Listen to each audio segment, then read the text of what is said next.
Vamos corrigir, então, a primeira proposição da questão 11 de matemática do IFSUL, certo? Prova do integrado. Então, a primeira proposição pergunta, para avaliar se é verdadeiro ou falso, né?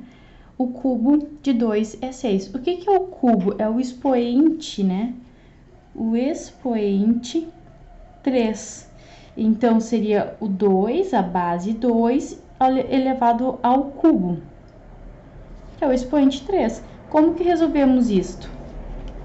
É 2 vezes 2 vezes 2. Porque se o cubo é 3, eu tenho que repetir 3 vezes o fator 2. Cuidado, pessoal, que vocês costumam fazer isso, ó. Multiplicar o 2 pelo 13 daria 6 de fato. Mas isso é errado, tá bem? Esse expoente significa que eu tenho que repetir 3 vezes o fator 2. Vamos ver quanto que dá isso? Olha, 2 vezes 2 dá 4. Agora, 4 vezes 2 vai dar 8. Então, o cubo de 2 é 8. Portanto, isso daqui é falso. Vamos agora, então, para a proposição 2, também da questão 11. Os números 2 nonos e raiz de 2 são dízimas periódicas. Pessoal, o que são dízimas periódicas, tá? São aqueles números que a gente vai fazer a divisão e não termina nunca, mas fica se repetindo o resultado, fica repetindo o número. Vamos fazer assim, ó. Vamos pegar isso daqui, tá? Eu já adianto que essa resposta que este número não é uma dízima periódica, tá? Mas agora eu explico isso por quê. Primeiro vamos pensar nesse aqui. Esse aqui é uma fração. A fração indica que o numerador, que é o número de cima, no caso 2, está sendo dividido pelo denominador, que no caso é o número de baixo, né? No caso é o 9. Então vamos fazer essa divisão. 2 divididos por 9. 2 é menor que 9, não dá para dividir. Então, o que a gente faz? Acrescenta um zero, bota um zero e vírgula aqui, ok? Agora, a gente vai pensar quantas vezes o 9 cabe dentro do 20? 2 vezes. 2 vezes 9 é 18. Agora, nós subtraímos esse resultado. Não dá para tirar 8 de 0, vamos pedir emprestado lá para o 2. Vem 1 aqui e aqui vai ficar valendo de 1. 10 tira 8 fica 2, 1 tira 1 fica 0, beleza. O que a gente vai fazer agora? Não dá de novo para dividir 2 por 9, certo? Então, a gente vai acrescentar um zero aqui. Eu só vou acrescentar outro zero aqui se eu tiver que colocar 2 zeros aqui nesse resultado, mas não é o caso. O primeiro vem de graça, certo? Então, eu não preciso acrescentar nada aqui. A mesma coisa, quantas vezes o 9 cabe dentro do 20? 2. 2 vezes 9 dá 18. Não dá para tirar 0 de 8, a gente vai pedir emprestado, vai ficar 10 menos 8, que vai sobrar 2. E aqui ficou valendo de 1, 1 tira 1, 0. Então, observem que vai se repetir esse padrão, vai ficar sempre o resto 2, a gente vai acrescentar um 0, vai colocar mais outro 2 aqui e vai sempre se repetir, não vai terminar nunca esse cálculo, tá? Então, aqui sim, o que são dízimas periódicas? São números que ficam se repetindo nas casas decimais, tá? Então, sim, esse daqui é uma dízima periódica, mas poderia ser também assim. E ficar repetindo eternamente o 14. Poderia ter uma parte inteira. Aqui a parte inteira é 0, né? Mas poderia ter. E ser assim. E ficar eternamente repetindo 12. Então, esses são os números que são dízimas periódicas. Pode ser aqui tem um período de 1, aqui tem um período de dois números, mas pode ser 3, 4, 5, não importa, desde que tenha um período. Então, sim, esse aqui é uma dízima periódica. Mas esse aqui não é, porque as dízimas periódicas, elas ainda estão dentro dos números racionais, tá? Só que tem uns números que não estão dentro dos racionais, que são as dízimas não periódicas, certo? Então, o raiz de 2, ele é aproximadamente 1,41. E aí, ele também, quando tu vai extrair essa raiz, fica dando infinitas casas decimais. Só que não tem um período, não se repete esse período, né? Então, isso daqui não é um número racional, é um número irracional, tá? Então, esse daqui é um número irracional, e não é uma dízima periódica. Então, por causa desse raiz de 2, isso daqui é falso. Uma dica para vocês, toda raiz que não for exata, por exemplo, raiz de 8, raiz de 10, raiz de 3, toda raiz que não for exata é um irracional, tá? Portanto, não serão dízimas periódicas, tá bem? Proposição 3 da questão 11. Na proposição 3, nós temos as expressões entre parênteses 3 menos 2 ao quadrado e 3 ao quadrado menos 2 ao quadrado são equivalentes. Primeiro, né, pela maneira mais prática, né, mais direta, a gente pode simplesmente resolver isso e ver que vai dar diferente. Eu tenho certeza que vai dar diferente, eu já explico para vocês, tá? Vamos resolver isso daqui, ó. 3 menos 2 é 1, tá? E vai ficar 1 ao quadrado, porque a gente resolve o parênteses e eleva o expoente que tá aqui fora, tá? Então, vai ficar 3 menos 2, que vai dar 1, e o quadrado que ficou ali.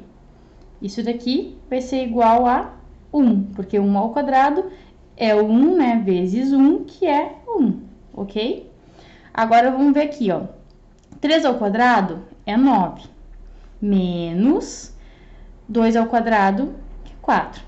Ah, e vocês vão dizer, mas todo número que é elevado ao quadrado sai sempre positivo. Sim, isso é verdade. Acontece que este sinal não é do número, e sim da expressão, tá? Então, neste caso, este resultado aqui é positivo, de fato, tá? É 4. Só que aqui fora tem esse sinal, que não é do número, é da expressão. Então, por isso que permaneceu negativo. E é por isso que o pessoal costuma errar esse tipo de questão, porque faz essa confusão, tá bem? Então, aqui eu tenho 9 menos 4 vai dar 5. E viu, 5 é diferente de 1, então elas não são equivalentes, porque equivalente significa iguais, equi significa igual, e valentes é valor, então é valores iguais, isso é falso também. Falso. Agora, olha só, eu poderia olhar direto para produtos notáveis. Aqui que eu tenho aqui, ó, eu tenho o quadrado da diferença, né? E aqui eu tenho a diferença de 2 quadrados. Nós temos este produto notável aqui, ó, que é a multiplicação de um número A mais um número B por o número A menos o número B. E este resultado aqui é um produto notável. Quando eu tenho essa multiplicação, a multiplicação do produto, né, da soma pela diferença, a resposta sempre será o quadrado do primeiro menos o quadrado do segundo, do A menos o quadrado do B. Veja que aqui eu tenho mais, né? Mais, e aqui eu tenho menos, tá? Então, isso daqui não pode ser igual a isso daqui. Por que é isso daqui? Isso daqui, na verdade, olha, é 3 menos 2 vezes 3 menos 2. Aqui eu tenho menos e aqui eu tenho menos. Aqui eu tenho mais e aqui eu tenho menos, ok? Então, o que isso daqui poderia... Olha, isso aqui é diferente... Esse daqui seria assim, ó, 3 mais 2 vezes 3 menos 2. Isso daqui sim vai ser igual àquilo ali. 3 ao quadrado menos 2 ao quadrado. Então, observem que aqui eu tenho menos, menos, aqui eu tenho mais e eu tenho menos. São coisas diferentes. Se der igual, é por mera coincidência, tá? Mera coincidência, mas não... São coisas diferentes, tá? E esse aqui é o produto notável, o quadrado da diferença, que é isso, A menos B vai ser igual a A ao quadrado, menos 2AB mais B ao quadrado. Isso quando a gente vai trabalhando com incógnitas, letras X, né, geralmente, que a gente usa. Mas quando a gente tem número, para termos a nossa prova, a gente pode simplesmente resolver a expressão, tá? Mas se tivesse aqui, por exemplo, um X, em vez do 2, daí a gente teria que aplicar as propriedades aritméticas, certo? Então, só para a gente não esquecer, né, que é diferente, o quadrado da diferença é diferente, né, da soma das diferenças dos dois quadrados, porque isto resulta nisso aqui, ó. Observem que tem todo esse termo do meio, além de que os sinais aqui do B ao quadrado é diferente, tá? Muito cuidado. E é bom que a gente saiba produtos notáveis, porque no ensino médio nós usamos muito e cai muito em vestibulares, tá? Cai de uma maneira que a gente tem que saber essas propriedades, tá bem? porque enquanto a gente está só com os números, nós conseguimos resolver. Mas lá no nosso vestibular, né, pode cair as propriedades, então é bom que nós conheçamos estes produtos notáveis, certo, pessoal? Aqui, então, meus amores, na proposição 4, nós temos, como consequência da divisão de potências de mesma base, tem-se que 3 elevado à sexta potência sobre 3 elevado à quarta potência é igual a 3 ao quadrado. Bom, vamos entender como é que a gente faz isso. Vamos olhar primeiro para essa propriedade. Seja uma fração, certo? Porque a fração é uma divisão de mesma base, ó. No numerador e no denominador tem a mesma base. Os expoentes podem ser diferentes ou podem ser iguais, tá? Não importa, eu vou repetir essa base, vou pegar o de cima e subtrair do de baixo. Então, ó, vou repetir a base A, peguei o expoente B e vou diminuir do C. Então, como é que vai ficar aquilo ali? Vamos fazer 3 elevado à sexta potência sobre 3 elevado à quarta potência. Então, vou repetir a minha base 3, pegar o expoente de cima e fazer menos expoente de baixo. Isso daqui, então, vai resultar, vou repetir a base, 6 menos 4, 2. Então, é verdadeiro. Verdade, né? Então, essa daqui é verdadeira. Só uma observação, pessoal. Se eu tivesse um caso assim, ó. 3 na quinta potência sobre 3 na menos 2, certo? É a mesma coisa. Eu vou repetir a minha base. Vou pegar o expoente de cima. Vou fazer menos o expoente de baixo. Só que aqui já tem o menos, não é? Então, ó, isso daqui é da fórmula, tá? Então, vai ficar menos 2. Tá, como é que a gente resolve isso daqui? Vou fazer aqui no cantinho só para vocês lembrarem disso, ó. 5 menos 2 fica assim. Vou repetir o 5. O sinal na frente do parênteses troca o sinal daqui tá aqui dentro. Aí, como tem o menos, né? Se fosse o mais, era igualzinho aqui em cima. Não tinha nada que complicar. Mas tem esse menos vai trocar o sinal do 2. Ele é negativo, então ele vai sair positivo. Então, vai ficar 5 mais 2, 7. Certo? Então, neste caso, a gente teria... Mas essa não é a nossa questão, mas é uma observação bem importante, tá? Que vocês acabam se confundindo. Ah, já tenho menos aqui, então só coloco 2. Não, tá? Sempre que tiver um menos, o sinal vai acabar, na verdade, trocando, ó. Porque era menos, vai ficar mais. Certo? E se aqui em cima for menos? Não tem problema, seria menos... Vamos fazer um exemplo aqui, ó. 3 na menos 4 sobre 2 na... Opa, sobre 3, desculpa, na 2. 3 aqui, tá? Então, vai ficar, ó, vou repetir a base. O primeiro expoente eu repito com o próprio sinal dele. E o de baixo eu tenho que trocar o sinal, certo? Então, vai ficar 3, menos 1, menos 2, menos 6, ok?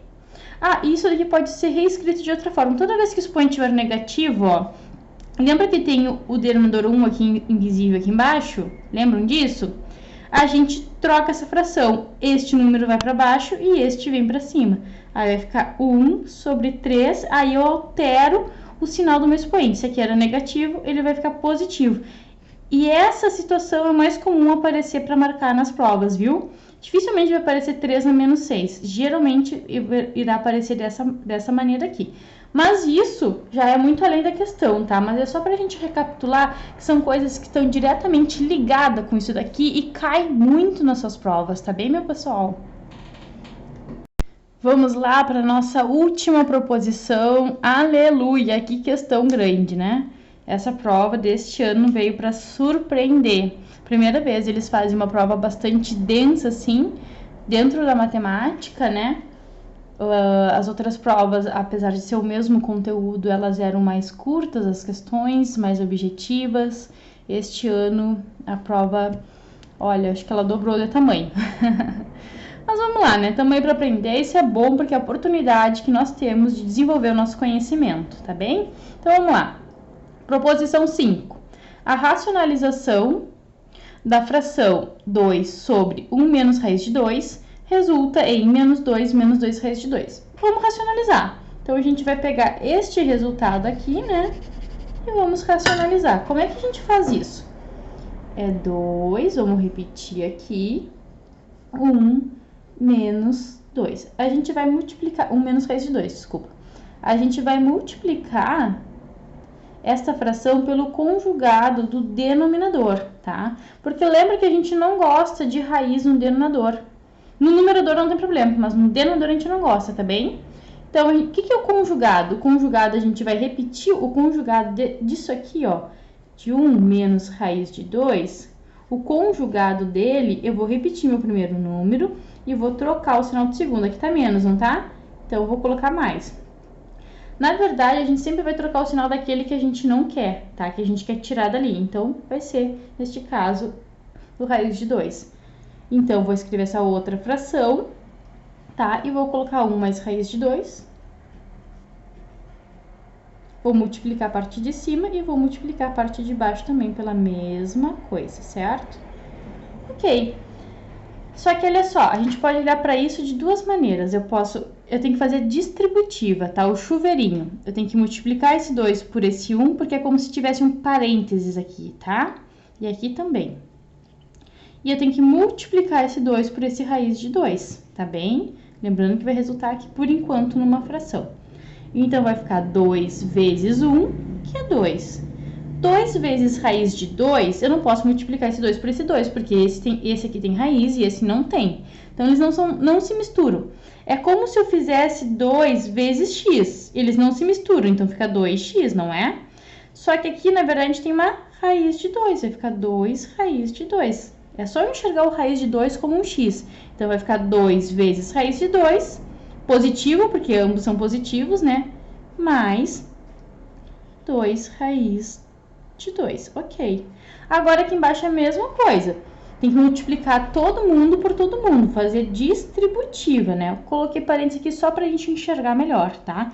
Porque este tem que multiplicar por esse e esse tem que multiplicar por esse. Vejam que aqui a gente tem um produto notável, tá? A diferença pela soma, a gente poderia aplicar direto esse produto notável. Mas como eu sei que a gente acaba se confundindo, eu vou fazer a propriedade distributiva também, depois eu mostro como ficaria utilizando o produto notável, certo? Então tá, chuveirinho, né? 1 vezes 1, 1. 1 vezes raiz de 2, 1 vezes qualquer coisa é a qualquer coisa, então vai ser mais raiz de 2. Agora a gente vai fazer menos raiz de 2 vezes 1, ó, menos com mais fica menos. Olha, raiz de 2 vezes 1, 1 vezes qualquer coisa é qualquer coisa. Menos raiz de 2 vezes mais raiz de 2. Menos com mais fica menos, né? Raiz de 2 vezes raiz de 2. Agora, pessoal, este 2 e este 2, os dois têm raiz, então eu posso multiplicar um pelo outro. Olha, raiz de 2 vezes raiz de 2, os dois têm raízes, tá? Então, vai ficar raiz de 4. Menos raiz de 4. Tá bom. Aqui em cima não são semelhantes, porque esse que tem raiz de 2 não tem, então eu não posso juntar. Mas aqui embaixo dá pra gente arrumar. Vamos ver isso. Vai ficar 2 mais 2 raiz de 2 sobre... Vejam só. Este 1 eu vou repetir. Olha aqui, eu tenho mais raiz de 2 com menos raiz de 2. São dois números idênticos, porém opostos. Então, eles se anulam. Isso daqui resulta em zero, tá? Então, este eu corto com este, ó. Mesmo que fosse, sei lá, por exemplo, menos 4 com mais 4, vai dar zero. Sempre que eu somar dois opostos, eles vão se zerar, tá? Pode ser menos 100 com mais 100, pode ser menos raiz de 3 com mais raiz de 3, sempre vai zerar. Então, eu corto este com esse. Menos, tá? Quanto que dá raiz de 4? Dá 2, isso mesmo. Gente, atenção. Ah, mas não pode a raiz negativa. O que tá dentro da raiz não pode ser negativo. Aqui fora, pessoal, não tem problema nenhum. O que tá aqui dentro que não pode ser negativo, tá bem? Então, eu repito o sinal e extraio a raiz, que é 2. Vamos passar uma linhazinha aqui, ficou apertado. Então, aquilo ali vou seguir aqui embaixo, tá? Tá uma setinha que vai aqui pra baixo. Aqui em cima, vou repetir. E aqui embaixo vai ficar 2 menos 1, que é menos 1. Vejam só. Vamos ver quanto que dá isso. Eu posso pegar e subir esse sinal, mas para eu subir esse sinal, eu tenho que trocar o sinal de todo mundo aqui em cima. Então, vai ficar menos 2. Opa! Perdão. Não é menos 2, não é menos escrito mais. Esqueci de trocar o sinal. Perdão, aqui, ó. Vamos corrigir. foi no automático. Ó, esse sinalzinho aqui de menos, ele tá subindo, mas para ele subir, ele tem que trocar o sinal de todo mundo que tá aqui. Então, vai ficar menos 2 menos 2 raiz de 2 sobre 1. Mas a gente acabou de conversar que o 1 existe invisível aqui embaixo, né? Então, quando é o 1 aqui embaixo, não precisa escrever. Então, vai ficar menos 2 com menos 2 raiz de 2. E, portanto, essa alternativa ela é verdadeira também. Então, assim, essa é a racionalização um pouquinho mais complicada, tá? Que poderia cair.